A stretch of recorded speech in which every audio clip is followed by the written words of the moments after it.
Ya, silakan Pak Anwar Hafiz. Assalamualaikum warahmatullahi wabarakatuh. Selamat siang, salam sejahtera buat kita sekalian. Bapak pimpinan dan sahabat Komisi 5 yang saya muliakan, Pak Sekjen, Pak Irjen, Kepala BPIW, dan seluruh jajaran Kementerian PUPR yang hadir pada kesempatan ini. Yang pertama, Pak Sekjen, kalau saya melihat bahan-bahan pemaparan yang disampaikan ini, saya ingin mengajukan saran Pak. Kita ini membahas anggaran dari tahun ke tahun. Kita ingin juga mengetahui sebetulnya capaian sampai tahun keempat RPJMN kita ini sudah sampai di mana. Karena sesungguhnya ukuran kinerja itu akan terpantau melalui laporan yang bisa kita lihat dari tahun ke tahun.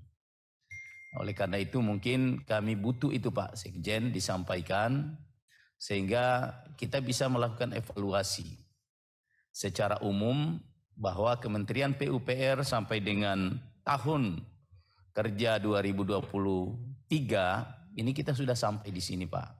Sehingga 2024 kita tentu akan memberikan dukungan, mengoreksi apa yang menjadi kendala dan apa yang menjadi prestasi yang sudah dicapai. Kita setiap rapat saya lihat pasti yang kita apresiasi adalah WTP. WTP itu saya kira hampir semua sekarang kementerian, lembaga, daerah hampir semua sudah WTP. Karena WTP itu kan akuntabilitas ya, kinerja pemerintahan dilihat dari bagi tata kelola keuangan dan sebagainya. Tapi belum tentu berdampak pada apa yang menjadi hasil yang dirasakan oleh masyarakat. Nah, kita di sini dalam pengawasan politik kita, bukan di situ sebetulnya, bukan soal prestasi WTP dan sebagainya. WTP beratus kali tapi kalau tidak bermanfaat bagi masyarakat, tidak dirasakan langsung oleh masyarakat, kita bukan itu yang kita cari sebetulnya. Yang kita cari di sini adalah sejauh mana anggaran yang dikeluarkan oleh pemerintah ini telah berdampak pada masyarakat. Nah, oleh karena itu mungkin Pak Sekjen, kami sangat butuh itu gambaran capaian pemerintah di periode kedua Bapak Presiden ini sampai dengan tahun kerja 2023 sudah sampai di mana, seperti progres-progres apa yang telah kita lakukan selama ini. Di bidang perumahan misalnya kita sudah sampai di mana. Kemudian di bidang bina marga, di bidang sumber daya air dan sebagainya, sudah sejauh mana kita menyelesaikan persoalan-persoalan rakyat yang begitu banyak di negara ini. Jadi itu saran saya tidak melihat apa yang disampaikan karena saya kira apa yang disampaikan lewat paparan ini tidak ada juga yang akan kita bisa kritisi di sini karena ini semua sistem secara administratif. Tapi yang paling penting bagi saya adalah saya ingin melihat Pak Sekjen sejauh mana kira-kira capaian yang sudah kita capai dalam tahun terakhir RPJMN kita ini. Itu yang pertama. Demikian juga dari Pak Irjen, saya kira dari kemarin saya sampaikan saya apresiasi Kementerian PUPR yang telah melakukan kerja dalam rangka melakukan tindak lanjut hasil temuan. Ini kerjanya Pak Irjen ini. Karena pekerjaan paling susah itu kan Pak menindaklanjuti hasil temuan dan alhamdulillah saya kira sampai 90% sudah terrealisasi mulai dari tahun 2000 berapa itu saya lihat kemarin. Nah, kemudian yang ketiga kepada Bapak Kepala Badan BPIP ini Pak, BPIW. Saya lihat dalam Permen PUPR itu nomor 3 2019 ya, bahwa PPIW ini melaksanakan tugasnya itu melaksanakan penyusunan kebijakan teknis dan strategis dan keterpaduan antara pengembangan kawasan dengan infrastruktur di Kementerian PUPR. Keterpaduan ini saya ingin menggarisbawahi soal keterpaduan Pak. Nah, dalam kaitannya dengan apa yang saya sampaikan tadi kepada Pak Sekjen. Perencanaan kita saya ingin melihat beberapa hal Pak. ada daerah-daerah yang sudah ditetapkan di Indonesia ini sebagai kawasan strategis nasional. Ya. Saya ingin minta dari Bapak kira-kira apa yang sudah Bapak lihat dari kawasan-kawasan strategis nasional di Indonesia ini dalam hubungannya dengan tugas Bapak melakukan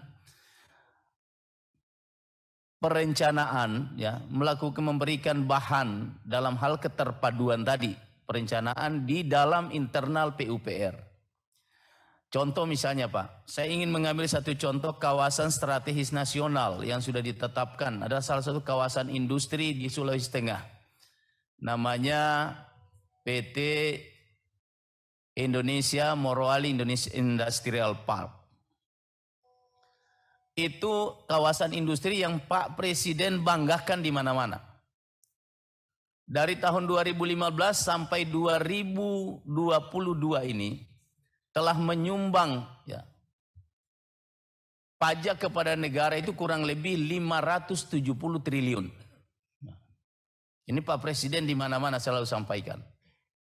Yang dulunya sebelum ada kawasan itu, dari proses ini hanya bisa kita dapat sampai 33 triliun. Dengan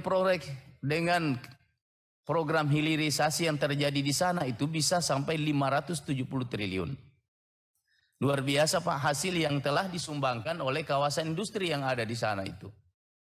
Tapi saya ingin sampaikan kepada Bapak, apa yang sudah disumbangkan oleh kawasan industri itu tidak sebanding dengan apa yang sudah diberikan oleh pemerintah kepada kawasan itu. Kalau Bapak lihat kawasan itu sangat kumuh, rakyat luar biasa, sistem drainasenya, jalannya saja Pak, itu kalau sehari-hari Bapak monitor lah itu pasti. Kementerian PUPR monitor itu kan lewat jalan negara itu Pak. Itu bisa sampai berjam-jam Pak, karena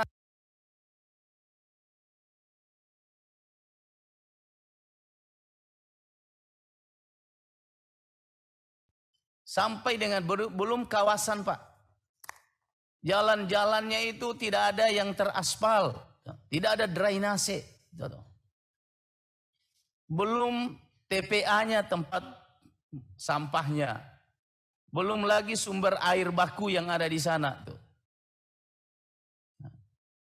Saya ingin Bapak ini menyampaikan, ini coba dilihat Pak. Kasihan ya, kawasan industri yang sudah memberikan kontribusi bagi negara, tapi negara tidak memberikan perhatian khusus masyarakat yang ada di sana. Oleh karena itu saya kira ini contoh salah satu. Belum di kawasan-kawasan strategis nasional lainnya yang sudah ada ini, dari sudut tadi itu, dari sudut bina marga, dari sudut sumber daya air, dari sudut pemukiman misalnya. Ini semua membutuhkan perhatian dan saya berharap banyak kepada Badan Pengembangan Wilayah ini bisa menjadikan salah satu prioritas Pak. Untuk bisa dipikirkan bagaimana kawasan-kawasan strategis nasional yang ada di Indonesia ini bisa menjadi perhatian, terutama masalah infrastruktur yang ada di kawasan-kawasan tersebut. Saya kira ini saja Pak yang ingin saya sampaikan. Terima kasih pimpinan. Wallahu musta'an. Assalamualaikum warahmatullahi wabarakatuh. Ya.